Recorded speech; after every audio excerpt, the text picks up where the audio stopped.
You're listening to Hotep Ish with your host, Dewan B. Intelligent Ish Talk, intelligent shit talk, where we balance the profound with the profane.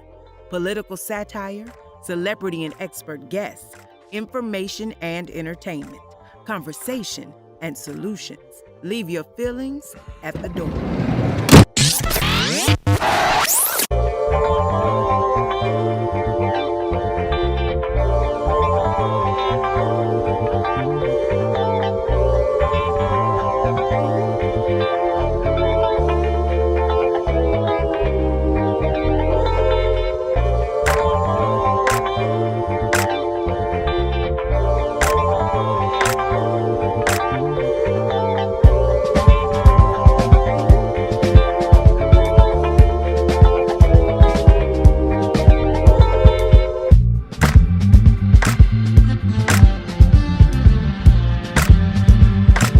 What up, y'all? We are here.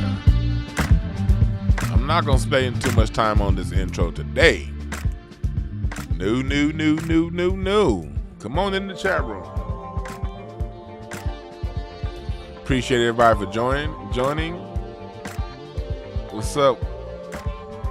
Creation, that Womb Man Creation, Trey Day, Lauren B. What's up, y'all? We about to get it in. First off, before we get it in, I want y'all to please, let's know that I have my book coming out real soon. Tell it like it is. The Art of Loving Communication. We always talk about, hey, we need to keep the black family together. But let me tell you something. You ain't keeping the black family together if people don't know how to talk to one another. So my book, Tell It Like It Is, The Art of Loving Communication, that is purpose to get in where you fit in with your language. You got to be able to talk to your spouse and your children the right way if you want them to listen to what you have to say. But oftentimes people don't know how to talk to one another. Allow me to share my information as to how to talk to one another. Get this book. And in my Patreon, we're going to be going through this book regularly to help those who have issues with their communication. Because at the end of the day, we got to know how to talk to each other, and we got to talk to each other with love and with respect. So that's what this book is about. I don't write books and do things on Google Gop. I do it on things that's going to help us. And this, I feel, is something that's going to really help us out. The Art of Loving Communication. Tell it like it is. And also, I want y'all to I have a special shout out to Miss Jayla Baxter, lightthemood.com. Her candles are dope. I know y'all looking at them on camera like, man, those candles look dope. Yes, they do. They also smell just as good as they look. They probably smell better than they look. And they look great. So go to lightthemood.com for all of your candle purchasing needs. Use my discount code for 40% off. Code WEEDSMOKE22 for 40% off your candles. And I'm telling y'all right now, I burn these candles every day. And they feel as good as they smell, and they smell as good as they look. So hit up Jayla right now for all of your needs and for all of your wants regarding having your place smell good. Fellas, y'all need to buy these candles because some of y'all's houses be smelling like last week's gym socks. And to avoid your house smelling like last week's gym socks, get some candles up in there, bruh. And get some Lysol too, fellas, because, man, y'all know how y'all get down. But today we have a very, very, very, very, very, very special broadcast. Today, I have the great Dr. Clyde Winters that's here. We're going to be talking about all the good stuff. We're going to be talking about the migrations, to America from across the planet. He's going to break down some of his books. He's going to break down. We're going to talk a little bit about culture and music and how do you find continuity in culture? Because we all know from my music tree that I'm doing and my project, there's been an attack on foundational Black American culture. There have been people who I have respect for, and I have no love law. I don't have any issues with them, but we've been having certain people from the Caribbean and Africa trying to lay claim to foundational Black American music, disrespecting their own culture to claim ours. And that's something that we can't be having. We got to set the record straight. So one way to set the record straight is to understand how to define culture, where to find culture, and see how culture shifts around the planet and moves. And what's the difference between a dominant culture and a subculture? Dr. Winters is going to help us with that. We're going to talk a little bit about evolution because he has his ways of his theories and his points of view on evolution, which I agree with. So I will say this. Oftentimes you have these hosts, they say, the views and opinions of the guests do not reflect the viewpoints of... No, Dr. Winters' viewpoints do reflect mine. I'm going to tell y'all that right now. Why do they reflect mine? Because I got a bunch of his books. A lot of my viewpoints that I have come from being a researcher and someone who reads Dr. Clyde Winters' works. I'm a member of his Patreon. If you're not a member of his Patreon, I will give you his Patreon when he gets here and joins us. I'm a member of his Patreon, and on his Patreon, he has slides and PDFs and information that you can't find in books. So I recommend that you get the man's books. I recommend that you follow his and subscribe to his Patreon. If you go to Patreon and type in Dr. Clyde Winters, he'll come up.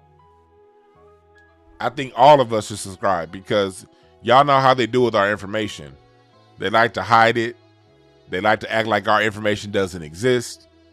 And then when we do get our information out there in public, the first thing they do is they can't wait to take the books that our great scholars print and write and take them out of circulation. So whenever our scholars write something, it's imperative that we all buy it. Matter of fact, we buy at least 2 copies. Dwayne Brown. It's imperative that we buy at least 2 copies of everything. But I think he's back. I just heard his voice. Dr. Clyde Winters, are you there? Yes, I'm here. How you doing? I'm doing real good. I want to introduce to everyone listening, if you don't know who he is, you're about to find out, and I guarantee you, you're going to want to buy his information, and you're going to want to subscribe to his Patreon. We don't just talk about our warrior scholars and our greats. We put our money behind anything and everything that they do. I introduce to you none other than Dr. Clyde Winters. How you doing today, brother? I'm doing fine. It's sunny out here in Chicago, and I know it's not as warm as in Cali, but it's a pretty good day. It's warm for Chicago, I bet. Well, Chicago can go up to 100 degrees at any time. It can go up to 100 and go down to 40 or go down to below 0 in the same day. Oh, yeah. Oh, yes. Chicago. That's what they call it the winter. Yeah. Chicago has that area has great historical significance, doesn't it? In North America? Not that many people know about. People wouldn't know that this part of Illinois is the number 1 earthquake center of America, not California. Wow. More earthquakes have taken place out here, but in California, they just haven't taken place lately. Wow, I didn't know that. I didn't know that was the epicenter of earthquakes. Yeah, a lot of them have taken place out here, but lately it's moved to California because you guys are kind of one of those plates and a lot of shifting plates. Mm-hmm. With these shifting plates, it's causing a lot of turmoil. Because remember, remember the white man and built everything near water. Mm-hmm. And so when his time is up, it's going to just be earthquakes and floods, and it's going to sweep away all his universities. University of Chicago, Berkeley, they're all going to go because they're near water. Wow. That's how God set up because you remember, the white man goes through periods of dark ages. We're going through a dark age now, but white man goes through dark ages. And when these dark ages come, even for us, God will bring a flood. He'll bring a couple of bring a few earthquakes, volcanoes, and then people will forget that they even had a history. Yeah, yes. That's very significant because there's a lot of greatness that's under the waters, like off the coast of Japan and off the coast of in the Bahamas and Bimini Road. A lot of people don't know about Bimini Road and all these great places that are underwater now that were once thriving civilizations. Yeah, just like Australia. About over 100 miles of Australia is underwater. See, what happened is that at the end of the last ice age, the petty ice age around 10,000 BC, a lot of the glaciers and stuff, they melted, and it caused the tilting of the earth and also floods. And these floods covered up places. I've been trying to really trying to learn about that ancient period, but it's kind of mysterious because you hear about stuff here, you hear about stuff there, but it was a great period. I've been finding a lot of inscriptions related to that ancient time, but it's a time in a sense that's kind of cloudy. But I'm trying to put it together, and it's kind of hard. It's kind of hard to put stuff together because much of that civilization was the civilization of what we call the Anu, the pygmy people today. You see these Anu, the Twa, the pygmy people in the middle of the Congo, and you say, damn, look at those short ass people. Who the hell are they? But see, at one time, the Anu ruled the world. In fact, when you look at the Egyptian inscriptions tell you that the first rulers of Egypt were Anu. And they found Anu in the middle of the Amazon. They found Anu on the top of mountains in China.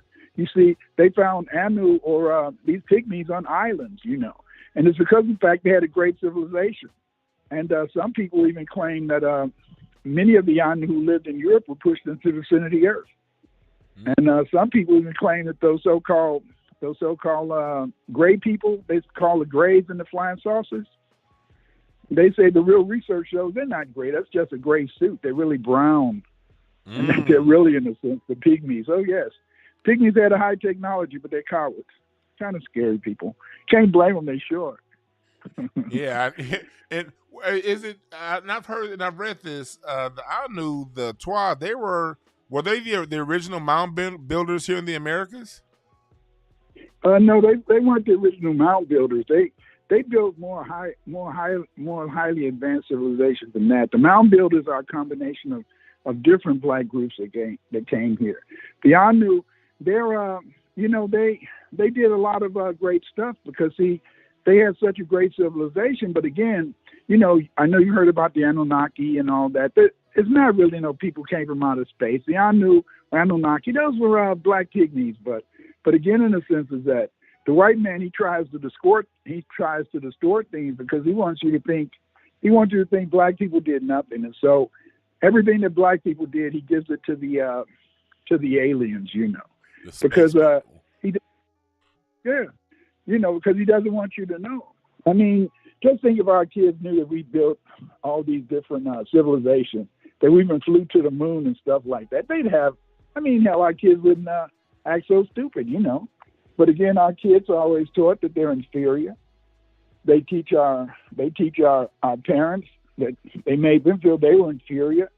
Kids go to school and they don't give them any opportunities. They don't give young black boys a chance to really be successful. So a lot of times they join gangs or whatever. And hey, I know my mother and father. When I was growing up, they came from Mississippi, and so then when I got old, I said, Daddy-O, I used to call my father Daddy-O. I said, Daddy-O, y'all was teaching me that I should try to steal from the white man, blah, blah, blah. I didn't teach her that, boy. What you talking about? I said, the way y'all always talked about stealing watermelons what y'all talking about what the white man took away from us? It did make me feel like that. I just didn't go that way, Daddy-O. And he said, but no, we didn't mean it. But see, that's why a lot of our kids do a lot of criminal things, because, you know, they've been taught the white man always been putting a foot up our ass. And so then they feel in a sense that they should try to get back at them, but that's not cool, because they're not going to get anywhere with that. Because, you know, in places like places in Illinois, like Chicago, like Waukegan, you know, and I forgot the name of the other city. You know, these are places that they just fill the jails up with these young brothers, because they don't have any jobs down in Southern Illinois, except at these prisons. So, you know, they use our children, you know, to give them a job. It's kind of sad. But Deion knew there's some great people. Deion knew they're supposed to be the ones flying those flying saucers, come from the center of the earth. And, you know, I don't want them picking me up, but they wouldn't pick me up anyway because I'm too old. Yeah. See, it's just so much about this planet that we don't understand. And you've done a great job of bringing clarity to the lies that we were told in school. And you connect the dots from these spaces and gaps that they've left us. And I know, talk to us, because I know they told us about the Darwin's and evolution and his version of evolution. What do you have to say about evolution and how that went down? Could you put up that picture that shows the evolutionary path for the ape, from ape to man? I will put that right up. Okay, well, they always teach you that man evolved and that man was evolutionary. They say that we came from Australopithecus, and then Australopithecus, they turned into handyman, and they called the second creature that was supposed to be an hominid. And they used the word hominid because the word hominid means man-like.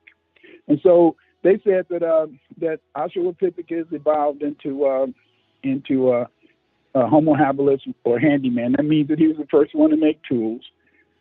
Then Homo habilis evolved into Homo erectus. And then from Homo erectus, around 400 to 500, a million years ago, Homo erectus evolved into Homo sapien. And so we're supposed to be what's called anatomically modern humans. And anatomically modern humans are called Homo sapien because we're supposed to be the real man. The only problem with this theory of evolution is that it doesn't exist. Let me explain to you. In science, a theory has to be testable. That means, in a sense, that you have to be able to test a theory if it is going to be recognized as, in a sense, legitimate science. The problem is that you can't test the theory of evolution because there's not any lightning striking the ocean, and then when it strikes the ocean, it changes some type of microbe into a fish, and then the fish turns into a reptile, then the reptile moves up on the earth, and then the reptile turns into an ape, and then the ape turns into a pre-man. There's nothing like that. Therefore, the theory of evolution does not exist. It's not even a theory. And the reason it's not a theory is because of the fact you can't test it. And also, any biologist will tell you that if you could prove that there was a transition from Homo habilis to Homo erectus to Homo sapien, it has to be a missing link. It has to be some sort of creature that would be a mixture of both to show that transition to the next form. And they haven't found that missing link. And because they haven't found that missing link, we know that that's all a lie.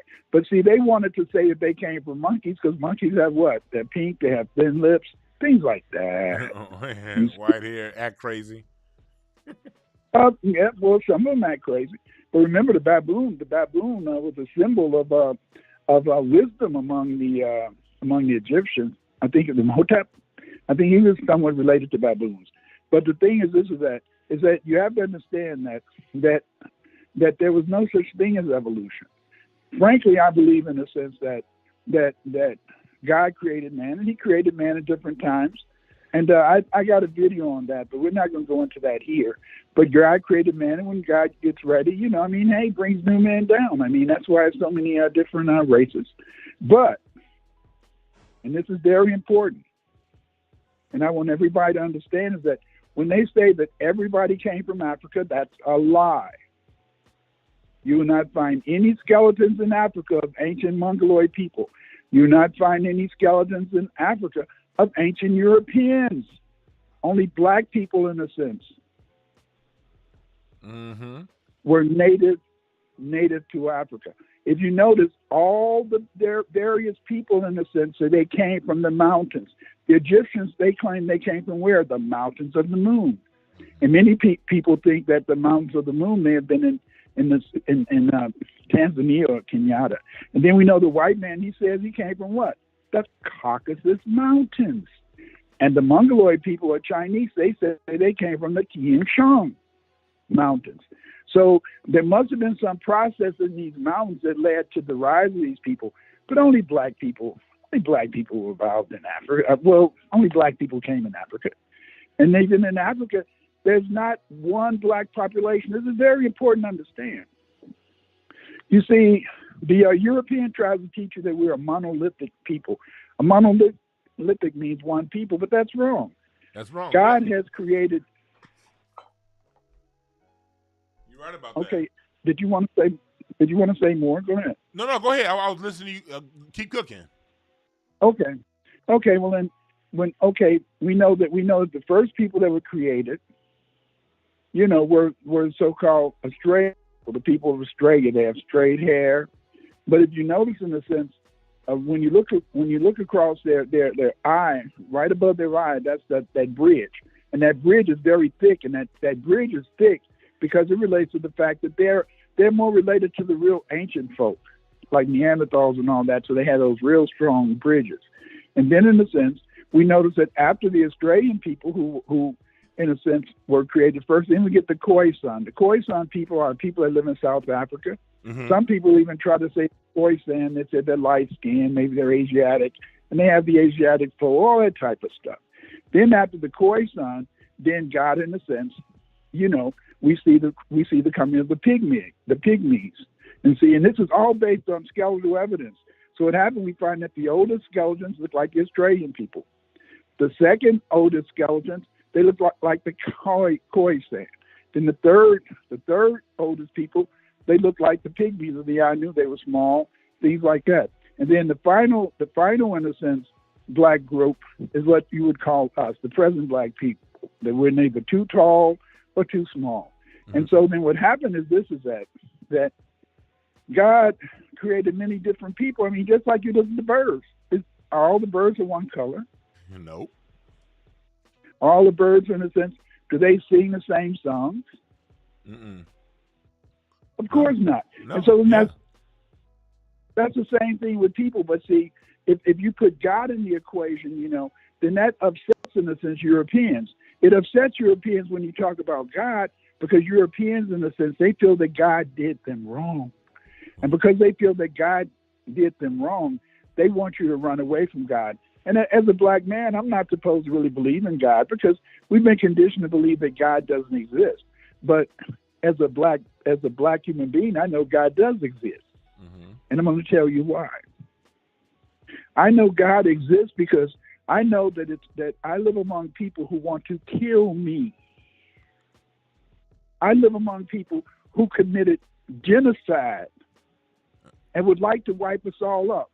I live among people that when our ancestors were on the plantation, they would find a strong black man and they would get a pole and they would stick that damn pole and hammer that pole up through his ass to his head. They put his ass right in front of the plantation. Every plantation had a nigger head. They had a nigger's head hanging from that plantation to let you know, black people, my people, that if you did anything wrong, they would fuck you up. I'm sorry. I'll try not to cuss. Go right ahead, brother. We speak freely here. I'll keep this intellectual. I'll keep this on. I'll make it a Harvard. I'll make it a Harvard conversation. But see, people don't even understand that. They you go to these black some of these black colleges now, HBCUs, and they got a white professor teaching Afro-American history. How can he teach you Afro-American history when they had a head of a black man rotting? Do you know that one of the Aboriginal black Indians, because all the Indians were black until a few of the Mongoloid Indians migrated over to the East Coast. But like, do you know they kept this brother Indian? They kept his head on a pole in the middle of one of the largest cities for the Pilgrims. They kept his head on a pole for 25 years. Can you imagine? Wow. People who could have your head on a pole. So we don't even understand who we live among. See, that reminds me of the former governor of Texas, Rick Perry.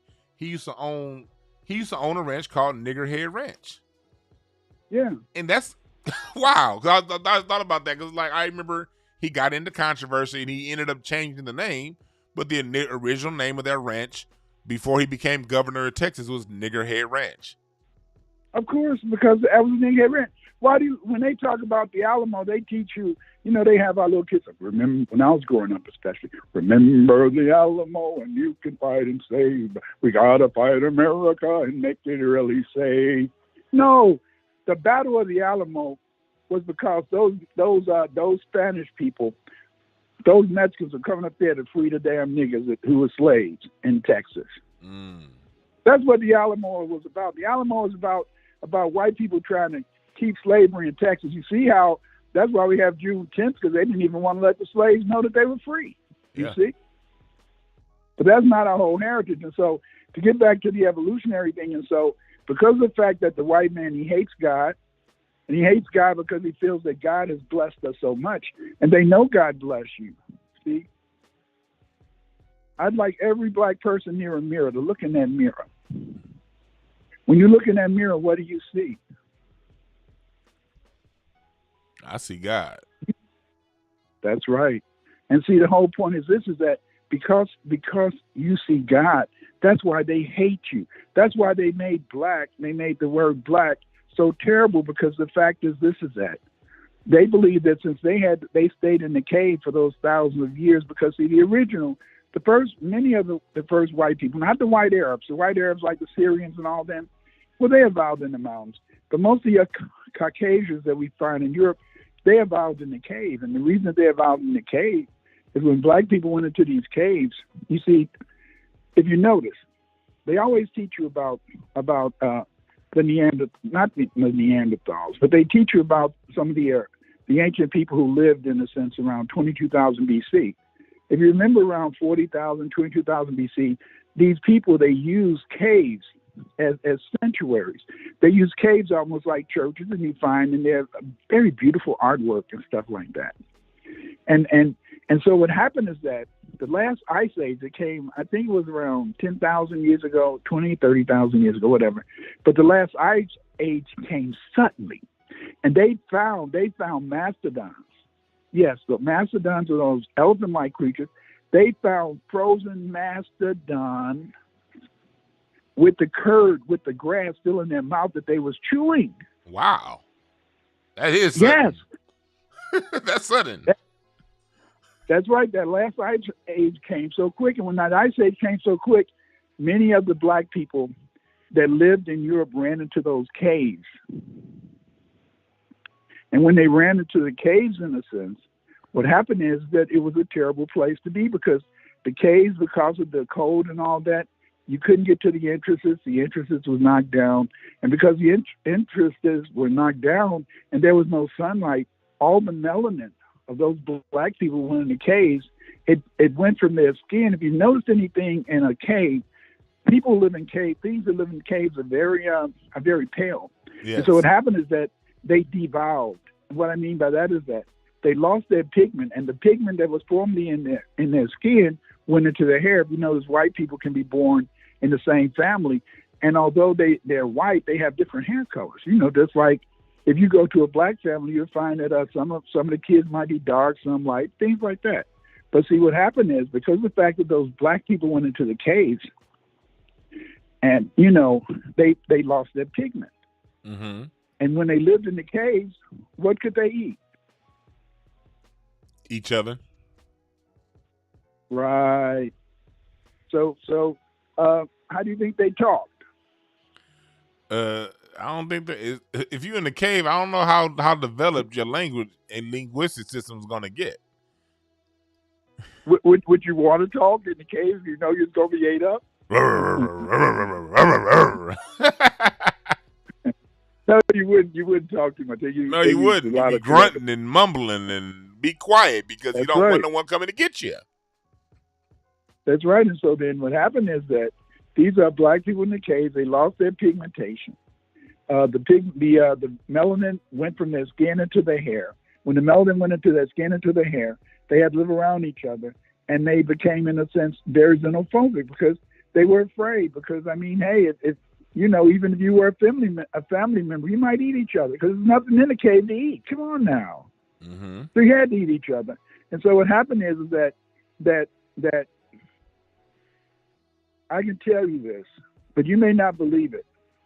But do you know that there's a cave system that you can walk from Scotland all the way to the Caucasus Mountains underground? Look, I heard you say that on another show one time, and I went Googling, I went researching. I know you. That is something right there. It makes complete sense because this whole world has caves interconnected. But that's something that they never told us, that there's that complicated of a cave system that gets under the English Channel into Scotland. Yeah, and I got the citation in my book. The history of Europe, blacks in Europe. I put the citation in there, you know. Also, and so what happened is so they were locked up in the cave and they stayed in the cave, and you know, they kind of changed it and looked the same, blah, blah, blah. But then after they had the volcano in Santorino, I think it's Santorino in the Mediterranean, there was a big earthquake. And after this big earthquake, what happened in a sense is that it opened up those caves throughout Europe and throughout the Mediterranean, and the white people came out. And then when these white people who used to be black came out, and they looked at us having such a wonderful civilization, they got jealous. And that was around 1,200 BC was when that earthquake happened. And then they began to try to take over, you know, the black world. And ever since then, they've been hating us. And they hate us because God, they feel, made them turn white. No, you just turned white because you was in the cave. But God still allowed us to stay outside the caves and keep our beautiful blackness, you know. And so then that's why white people hate us. Have you ever wondered why they hate you? And you've done nothing to them. Yeah, it makes a lot of sense. When you grow up in, they always had the saying, cold as ice. When you've been living in ice for a long time, you're gonna be a cold MF. That's right. And look at the monsters and stuff that they can put, the creatures that they can make for these movies and stuff. Mm-hmm. Yeah. That comes from those are their race memories and memories of being in those caves, and terrible. But anyway, so then what happened is that's how the white man came out, and that's why he hates us, you know. Could you put up the picture of the Neanderthal man? Yes, I will put that up. Was it the paleo? No, not the paleo. It's just the brother with the. Oh yeah. Okay, yeah. I got it right here. There we go. Okay, so this is your Neanderthal. You've been taught. Every time you Google on the internet, they'll show you some red-haired white people, dumpy white people, and they tell you that those were the Neanderthals. No, this is the real picture of a Neanderthal. Because anybody who's read the slightest genetics knows that they didn't have any white people back then. Mm-hmm. They didn't have any white people back then. But they taught you that Neanderthal man was a white man, a white woman, because they want you to believe that they have a history. They don't have a history. While history was going on, they were inside the caves. And so they had to take the Neanderthal. This is what happened. Those people in Germany and Britain, they began to find all these old skeletons that were 100,000 years old. And they said, damn, these some niggers. These some niggers. And they said, there's some beasts. They can't be my ancestors. They're crude. They're niggers. They're just beasts. And so that's why they started teaching you that the Neanderthals were beastly, that the Neanderthals, in a sense, were wild. They weren't wild. They said that because they were black. And even today, they teach you that the Neanderthals aren't human beings. Look at him. Look at that picture. That's a reconstruction. Yeah, That's a reconstruction of Neanderthal man. He looks like he sings backup for the Commodores. This is a brother. Hell yeah. The only thing is that again, look around. Look at the bridges above his eyes. The bridge, like Evander Holyfield. That's right, but look at that bridge, the bone above his eyes. That shows the ancientness of this particular person. And so, see, they lie to you. They lie to you because they want to give themselves a history. See, they don't just lie to you and say the Sumerians were white or that the Egyptians were white. They tell you everybody in ancient time was white and that you were nothing. Because, see, how else can they rule you? How can they rule black people unless they teach you that you have no history? You have nothing that you can hold on to. You see? You see? Look how they lied to you. They told you didn't have a damn culture. They told you didn't have a damn culture when your grandmama and your great-grandmama was cooking in the damn kitchen. So what type of foods was they eating? Nigga food. Every time they do a cookbook is a what? It's a Southern cooking. No, it's the only cooking you had. American cooking. It's black cooking. Yep. Then they tell you, oh, you know, you black people, you don't have any culture. You're not culture. You don't play any classical music. You can't do the dances that we did in Switzerland. You're right. Now, I want you to think. Black man, black woman, open your mind. Open your mind. If they're telling you that their music is classical music, then what is the American music? It's your music. That's what Dwayne is trying to teach you. Every bit of the American musical culture is you. Is us. Straight up. It is. And I appreciate you for pointing that out, because we talked about earlier, and I just really I thank you again for just acknowledging my work as far as pointing out Black American music history, because they try to tell us to tell us that jazz was white. Stop, Dwayne. Stop right there. Stop right there. All right. Stop talking about Black American musical history. American musical history is black music. Let's put it like that. Okay, please, got you. American music history is black history, is black music, because right. They tried the thing with Elvis and say they tried to say that Elvis was the king of R&B. They tried to say Benny Goodman was the king of swing. They keep doing this over and over again. And my theory is with hip hop, they've been trying to take it, but since they can't take it because it's too strong in our culture, they're trying to give it to people from the Caribbean, from Africa, and other places. And I have no disrespect to them, but they do anything that they can do to take what we created here on this soil from us. And we could even go, like you said before, we could even go to classical music and go back to the Moorish time and show you how we gave them that too. But they just owned them. They were all black. They yes. weren't white. And especially all the classical musicians in Germany were black. Yes. The poets, Alexander Pushkin in Russia, black. And Shakespeare. Yes. People don't even know that the British that most of the Britons were black until the 1630s. This guy named Thomas Cromwell. What Thomas Cromwell did is that you had two Cromwells. Oliver Cromwell, what he did is that he killed all the niggers off in Ireland. What he did is that he went to Ireland and Scotland, and he killed off 500,000 black Irishmen.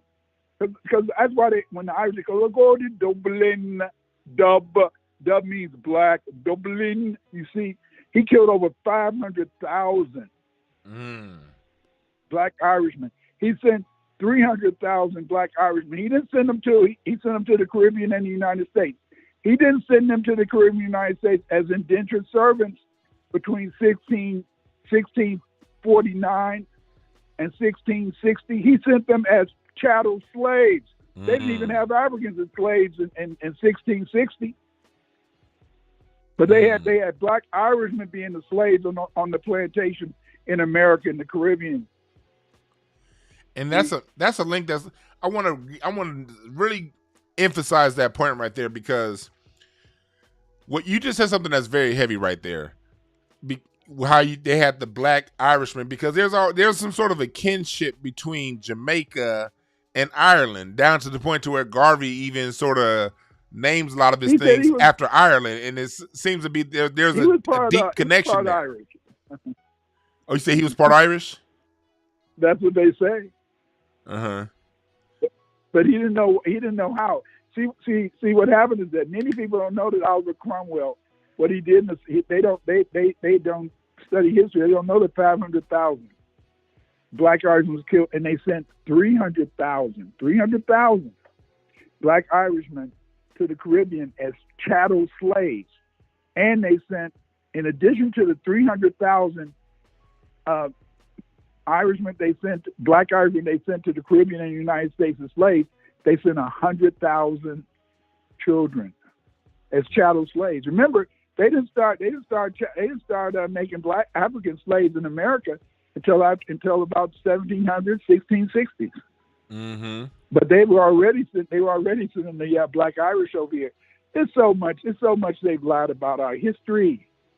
You see, haven't you ever wondered why in just about every black family is Irishman somewhere?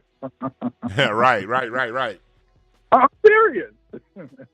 You're right. Just about every black family got Irishman somewhere. Yeah. And we like to celebrate on St. Patty's Day. And it's funny too, because it's like, the Irish weren't officially declared white in America until 1977 or something like that, because of that Negro blood that they had. So they'll sometimes tell you what it is, but they won't connect the dots for you. Well, see, that's why me and I know you look at our programs. I know you know about Professor Dr. Imhotep? Marie Child. No, Marie Child. Yes. Dr. Marie Child. What she's doing over in Britain, and I've been trying to help her out, is she's working on the history of the Baradinaks. See, that's the name of Britain comes from the word Baradinak. That was the name for the black people who originally lived in Britain. Mm-hmm. And see the British they wrote in all their books about all these black people that lived over there in England, lived over there on the British Isles, lived in Ireland, lived in Scotland, lived in Wales. And they wrote all these books because they had killed all the niggas off, man. By the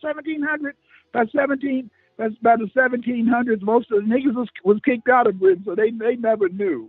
They never knew that one day black people would be coming back to Wales and Ireland, and that they would read the books and know that they were the original people there. Mm-hmm. See, that's why the white man hates you. That's why the white man hates you to know your history. He really does. He hates it. Your history. It's crazy. So you talk about oftentimes the 5 migrations to the Americas. Can you break that down? So, because a lot of people think that, I've heard people say that there were black people walking around during Pangea when everything was one, and I've heard them say that we were walking with the dinosaurs, and I've heard other people say that we didn't get here until 1619. Tell us the truth, Dr. Winters, about the migrations to the Americas and around the planet. Okay, well, there was 5 migrations of black people to what we call the Americas. This was the Australians came first. Then after them, the Khoisan. Then after them, we have the third group was the Anu. Then the fourth group were the tall blacks, like at the Olmec, and the fifth group was Abubakari and Malay. Mm-hmm. Okay, what you have to understand in a sense is that it's very difficult. It's very difficult to really try to explain, in a sense, the history of mankind in the Americas, mainly because of the fact that in North America they had, remember, the Ice Age. Mm-hmm. And this this ice age, that separated North America from Asia, it lasted between 33,000 and 12,000 BC. Mm-hmm. And so as a result, because of the fact that it lasted for that extensive period of time, it's hard to find any sites, in America where we can find Homo erectus or Homo habilis. So then therefore we have to look at these other sites. So the only way that we can really determine if there was type of human occupation or human habitation in North America, we had to look at the archaeology. And what we do is that we use the archaeology and we look at the artifacts. And these artifacts, we believe in a sense that they indicated that humans existed in a certain place. Mm-hmm. Even though we don't have any skeletons. The oldest skeleton in the United States dates to about 13,000 years ago. And that was found in California. Okay. Was that the Folsom people? No. These are not the Clovis people. This is this person in 13,000 BC was in California. Okay. So let's start to break it down. Okay, as I told you before, God created different types of different black people. We call these black people the black variety. The first black people that were in a sense Homo sapiens were the Australian people. Then after the Australians, we see a lot of skeletal evidence that after the Australians, the people around 44,000 BC were the Khoisan people. Then after the Khoisan people, we see the Pygmy or Anu people come around 15,000 BC. Then by about 5,000, you see the people who are the tall blacks today. So what we do is this. As I said before, because of the fact that we had the ice age and everything was covered from ice, we know that no people could have come to the United States from Asia, right? Mm-hmm. Because it was ice blocking it. And it was ice blocking the Bering Straits, because many people believe that if you could migrate into the Americas, you would have to cross the Bering Straits that connects, in a sense, Asia to Alaska. But we know that was covered from ice between 33,000 and 12,000 BC. But here's the thing. They found mastodon bones in California, and these mastodon bones have been scraped. And because of the fact that they've been scraped by a scraper, that means that somebody had to scrape that meat off that bone, baby. That means somebody was having a mastodon barbecue. You got that right. And this goes back to 130,000 years ago. So the earliest evidence of mankind in North America goes back to 130,000 years ago. And this 130,000 years ago, this would be, in a sense, the people who lived there. And so this woman, she's done a lot of research on this. And her name is Nida Guidan. And Nida Guidan, she's done research in Brazil. And what she found is that she says that, damn, it was ancient people over here 57,000 years ago. Jeez. But yes, but just think of that. We already have evidence of people 130,000 years ago in California. And Nida Guidan, who's in Brazil, she found evidence of people down in Brazil 100,000 years ago. And she says that, where she said those people came from? Where? Africa. Africa. Because she said they had to come from Africa. They couldn't have came from Asia, right? Because what was stopping them from coming from Asia? The ice. The ice. So she said they came, in a sense, from Africa. And so what we find, in a sense, is that these people, in a sense, became the Paleo-Americans. Could you show that? It's a picture I sent you, and it has on there these pictures of various hominids. Yes. And Kennewick Man. Could you show that? I have the one with the Brazil and the Paleo. I have it up right now, the blue background and the Paleo-American. Yes. Yes, I have that up right now. Okay, so as you can see, this is Kennewick Man. These are, you see Naia, you see Luzia. These are all skeletons that they found, not just skeletons, but heads. And what they found is that they call these people Paleo-Americans. The first Americans that lived in this area going back 13,000 years ago, these were all black people. Mm-hmm. And these black people, in a sense, were having very sophisticated civilizations. There were no Mongoloid Indians. No Mongoloid Indian skeletons have been found in the Americas. That means North America and South America. No Mongoloid skeletons have been found until 6,000 BC. But these skeletons, Kennewick Man, Tin-Arm Woman, Naia, Luzia, they were here 13,000, 15,000 years ago. And so we know in a sense that these people in a sense had a dynamic civilization here. But also we found in a sense that there were other civilizations that existed before that. Because see, when we look at just the artifacts, what I mean by the artifacts is that you can, as an archaeologist or an anthropologist, when you look at a civilization in ancient times, what you look at is the way they made their stone tools and if they made pottery. And so if you compare the stone tools and the pottery, then you can say, aha, these people, that is their culture, you see. And so what they found in the sense that there are some sites in the Americas. They're called not Clovis sites. They're called Solutrean sites. Okay. And the Solutrean sites, they date from 25,000 BC to 13,000 BC. And the interesting thing about these sites is that these sites were taken. This art, not sites, but the art, the culture, the toolkit. It was taken from Tunisia 30,000 years ago into Europe. And it was taken there by the Khoisan. The Khoisan would be represented as what we call in the European history the Grimaldi people. These statues of these women who have large breasts, big stomachs, and they represented fertility.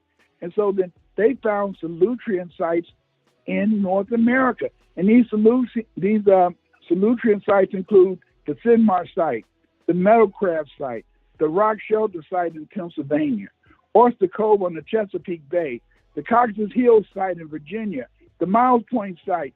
You know, these people, they built a very sophisticated culture. And these were the Khoisan people. And these Khoisan people, if you notice, they look just like those people in those pictures that you're looking at now. Mm-hmm. They were the Paleo-Americans. And they left a very great civilization here. But see, they don't tell you that because they want to tell you that the first Americans were these Mongoloid Indians. Mm-hmm. But see, if you read any of the real early American books, when they first saw the Indians in the 1600s and the 1500s, they said those Indians were black. The Mongoloid Indians, they migrated into North America. They came to the East Coast among the so-called 5 civilized tribes, and they were niggers. I'm sorry to say that. Nigger. So anyway, we adopted them. See, remember, even if you remember the main history of Mongoloid Indians is what? Hunting buffaloes, moving in teepees, being nomadic. Am I lying or telling the truth? They put in every cowboy movie. Yep. But they convinced you that they were the 5 civilized tribes. They convinced you that they were the people growing crops. You see, and that was a lie. We adopted them, but they put a foot up our ass, like most people do. Every time we try to help somebody, put a foot up our ass. And you just said something real critical right there. On screen, I have a picture of Louisa, man. Louisa next to the singer Neo. If you don't think Neo looks like Louisa, the old Paleo-American, you blind. They look at this side-by-side picture. They look like twins. But you just said something very critical. When we team, it seems like we're such a humane people. We want everyone to come in. But every time we've invited people into our home, they've backstabbed us. You see the way the European used in the Yamasee Wars and how they used the red native against the black native. And these are people these were our tribes that allowed them in. Now it's their tribes. Now they're getting removed by people with last name Rosenberg. So hey, yeah, and not only, and when you talk about the Yamasee War, we were about to run. We were about to run them off the damn continent. And then the Mongoloid Cherokee and the Mongoloid Cree, they sold us out. You see, and then they sold us out. But later, your boy President Andrew Jackson had something for them when he sent all their Mongoloid asses to Oklahoma. The Trail of Tears. But the Black Indians, they didn't go. They didn't leave. They stayed down. They stayed down there. It's funny you say that, because I was talking to my wife. We were talking about our family history one time, and her family's from Alabama. And during the Trail of Tears, they said we ain't going, and they stayed, and they still on that land to this day. That's right, because this is our land. Those Mongoloid Indians. Fuck. I'm sorry. I'm from Harvard. From Harvard. Please forgive me. I'm from Harvard. I'm sorry. I didn't go to Harvard. I'm sorry, but I want to keep this intellectual. I want to make sure that when I'm talking to you, that you guys this is wine and cheese. Yes. Please come over to my house and I'll treat you. I'll treat you to maybe some chip-hats. But anyway, so the Paleo-Americans, what it is that they studied their DNA. And the Paleo-Americans, they belong to what's called the mtDNA line of haplogroup M, and the Y chromosome, or the male line of R1. And when I was in a paper off years ago, and I had said that there wasn't any haplogroup M1 in the United States, and then one of the readers of my paper corrected me and said, "Well, Dr. Winters, that's wrong. They are blah blah blah." But I didn't know that at first. I didn't know it was any M haplogroup in the Americas, but I didn't know that they had changed the names.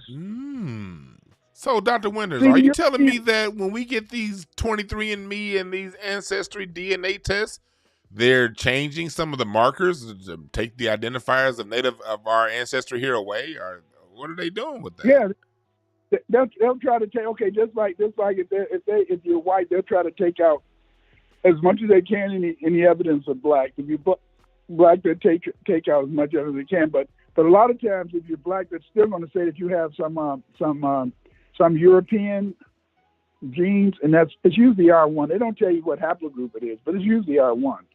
But the reason that it's R1 is because the fact is that the Europeans all carry R1, which is really an African gene. Mm-hmm. But they try to teach you that it's a European gene. And so what happened is that, yeah, that's why a lot of you might see on the internet, a lot of people say, why do they keep saying, look, I don't know if you've had a 23andMe test. I wouldn't even waste my money on it. But if you notice, they'll say you got a little bit of African, you got a lot of African, you got a little bit of European, a little bit of Asian. That's because the fact is that you're the original people, and you're going to have all these various ancestries, and then they just tell you the one that's the most. They'll say that's where you came from, but it's all a game. Mm-hmm. It's all a game. But I'm not saying that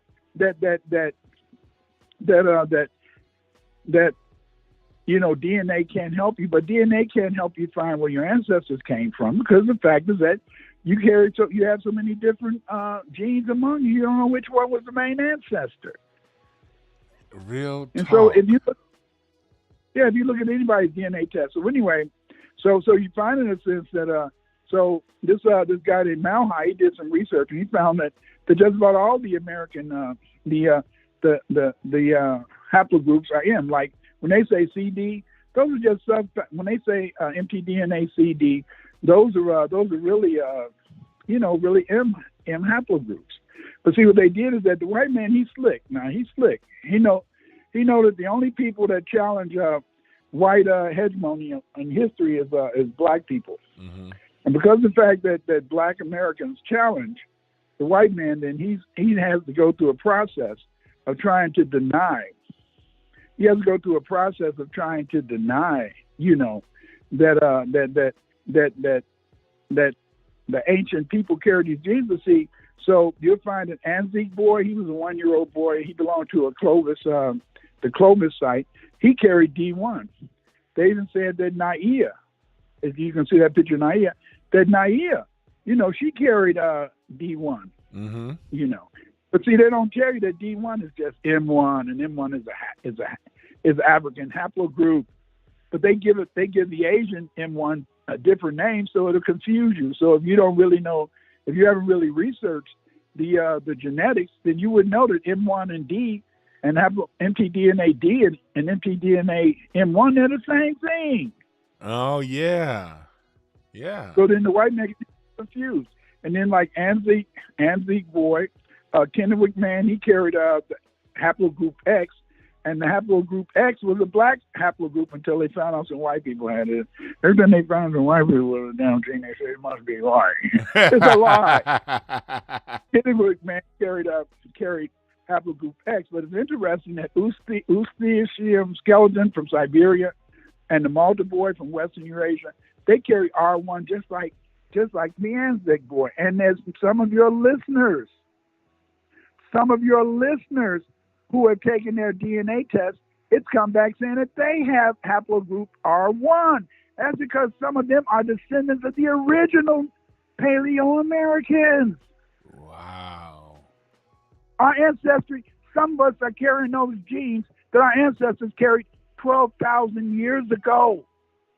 R1. Whenever you get on your DNA family, whenever you get a DNA test and that DNA says that you have Caucasoid genes, they're talking about the haplogroup R1. And R1 is a haplogroup that goes back to Anzique boy, 13,000 years old. That means that you may be a nigga that has ancestry going back 12,000 years.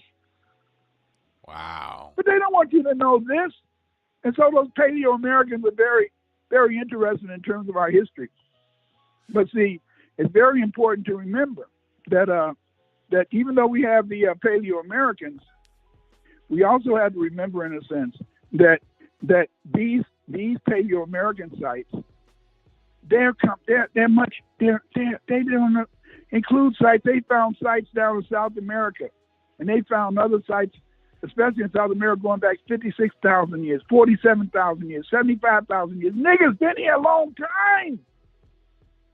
But as I said before, Dr. Renan has proven that, yes, it was niggas here for thousands and hundreds of thousands of years, but they came from Africa. Yes. I'm glad you made that point, because I want to quell, because you and I are on the same page with this, but I want to quell some discussion going on in the chat room, because people are so hung up on the word black. It's like they've taken the Europeans' definition of the word black, and they fall victim to it and say, I'm not this, I'm not that, when basically they don't understand they're in contention with what the European in today's modern society defines as the word black. Talk to us about the word black and identifying as black, and with the history of that and how we got here. Okay. It's very important to understand that the Egyptians, I'll go, the Sumerians, they called themselves Sagiga. That means black people. The Sumerians now, the Olmecs, they call themselves She. She means black people. Mm-hmm. The Assyrians, I know a lot of you don't like the Assyrians because the Assyrians made a lot of Jews, a lot of Hebrew slaves, but they call themselves, in a sense, also, black-headed people. Mm-hmm. The Aztecs, their name is not Aztec, their name is Mexica, which later became Mexico, and Mexica means lords of the black land. And the Egyptians, the Egyptians, they call themselves Kametru, the black people. And I'm going to tell you why they call themselves the black people. See, people don't understand that it wasn't any black people living in Egypt. So you have to say to yourself, if it wasn't any black people in Egypt, why did these black people why did these Egyptians call themselves black? And I'm going to tell you why. Take out your Bible. Take out your Quran.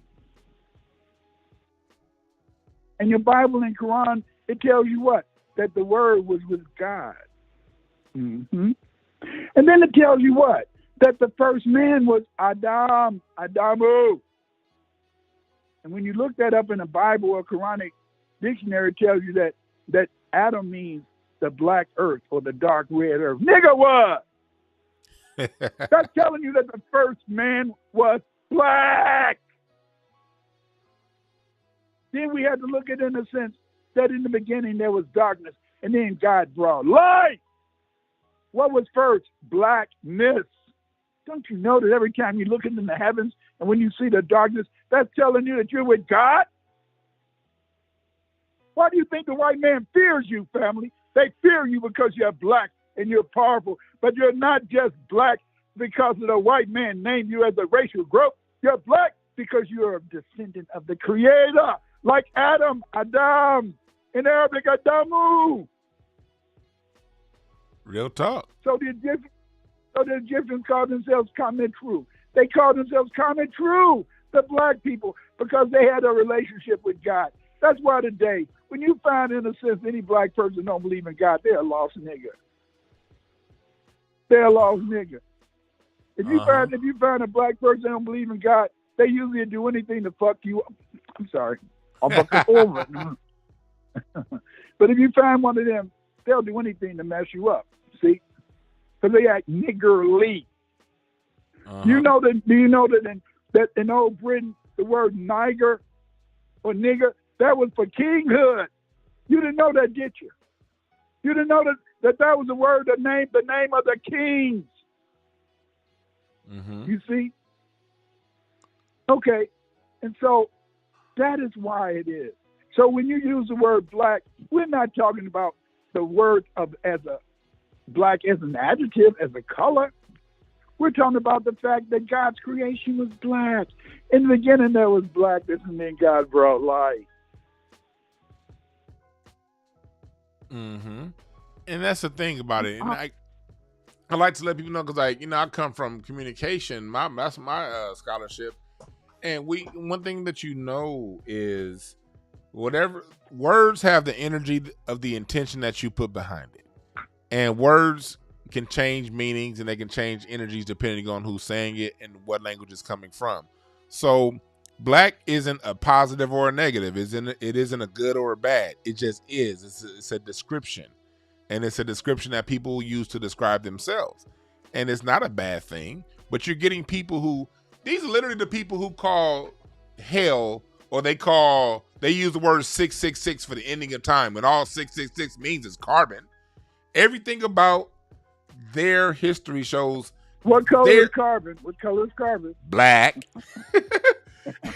And so everything about their history shows that they're projecting their insecurity and their lack of fundamental understanding of life itself and those things onto us.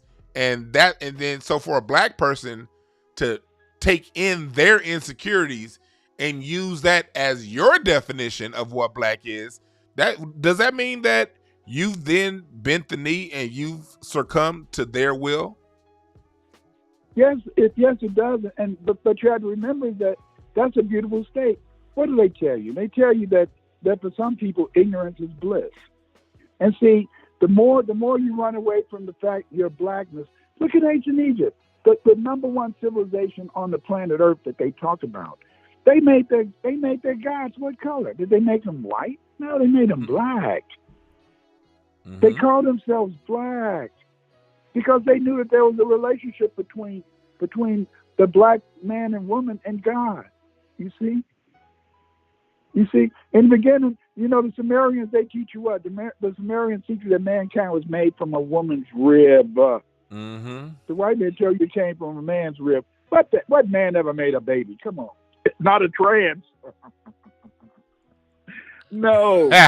we came from our woman, but see, they try to escape because see, That's why they want you to run away from the black woman. That's why they don't want you to be with a black woman, because they know that the black woman is your power. Let me tell you, gentlemen.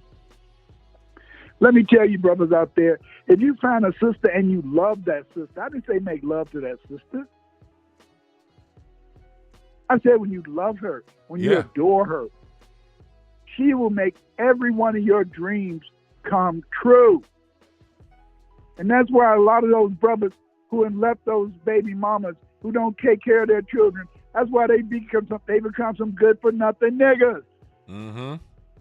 But they're not living in the image of God. You're made in the image of God. If you're made in the image of God, and God was black, because in the beginning there was darkness, and then God brought light. So if you're made in the image of God, if you're not acting God-like, you die. Yep.